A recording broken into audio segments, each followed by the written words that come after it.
Máme za sebou prvé kolo volieb do VUC. Najprekvapujúcejší výsledok sa zrodil v Banskej Bystrici, kde budú voľby pokračovať druhým kolom, v ktorom sa stretnú Maňka s Kotlebom. Sú to vlastne hneď dve prekvapenia. Prvým je, že Maňka nevyhral v prvom kole napriek obrovskej podpore vládneho Smeru.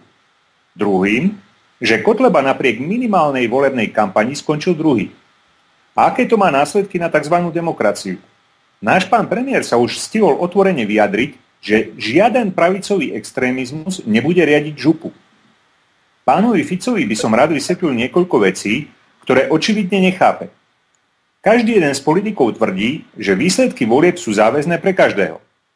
Takže, ak by v demokratických voľbách vyhral Kotleba, alebo hoci aj sám Hitler, čo sa aj svojho času stalo, môže sa vám to nepáčiť, ale je to tak všetko, čo s tým môžete robiť.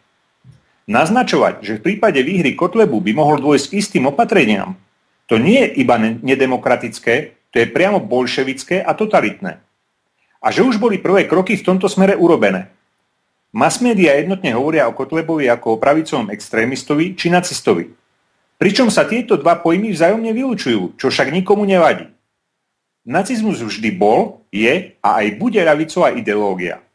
Ak bol niekto vo voľbách nefalšovaným pravicovým extrémistom, bol to práve Ľudo Kaník a nie Kotleba. Len škoda, že mnohí ľudia si stále neuvedomili, že ďalší pravicoví extrémisti sa skrývajú za ľúbivými slovami o istotách pre ľudí. Keď na to prídu, to budeme svedkami iných prekvapení. A zdá sa, že karta sa už pomaly začína obrácať. Hovorí sa, že spravodlivosť je slepá. O pravdivosti tohto výroku sme sa mohli opäť presvedčiť minulý týždeň, keď Krajský súd v Bratislave priklepol Harabinovi odškodné vo výške 150 000 eur. Toto odškodné dostal pán Harabin za to, že generálna prokuratúra potvrdila, že prepis Harabinovho telefonátu s Bakin Sadikim bol súčasťou spisu. Tu si musím všimnúť jednu podstatnú vec. Odškodné teda nebolo za to, že informácia či jej obsah boli nepravdivé, ale za to, že táto informácia bola zverejnená.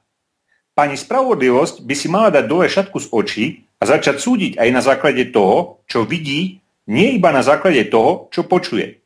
Už je najvyšší čas. Minulý týždeň sa upálil v Žiline muž z Púchova. Netuším, aké dôvody ho viedli k takémuto činu. Dokážem si však predstaviť, čo to musí byť za zúfalstvo, keď doženie človeka k takémuto skutku. Keď sa upálil Palach v Prahe na protest proti okupácii Československa, boli toho plné noviny a dodnes je jeho meno spomínané s posvetnou úctou.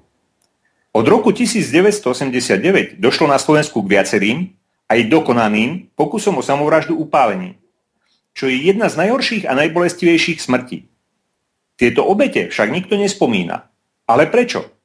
Pretože sa nehodia do obrazu krásneho života na Slovensku, ktorý nám predkladajú naši politici a masmédiá?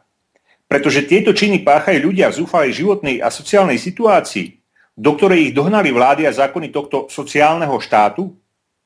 Veľmi často to je práve tak. Nerobím to rád, ale neodpustím si porovnanie so situáciou spred roku 1989.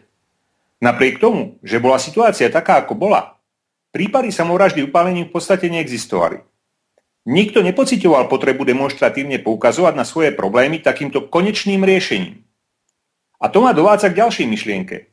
Kam sme to dospeli za 24 rokov budovania tzv. Kapitalizmu s ľudskou tvárou? Môžem sa pýtať, kde stal socializmus pred 24 rokmi? Odpoveď by mohla znieť: krok pred priepasťou. A kde stojí dnešný kapitalizmus? Hlbavému človeku je jasné, že krok pred socializmom.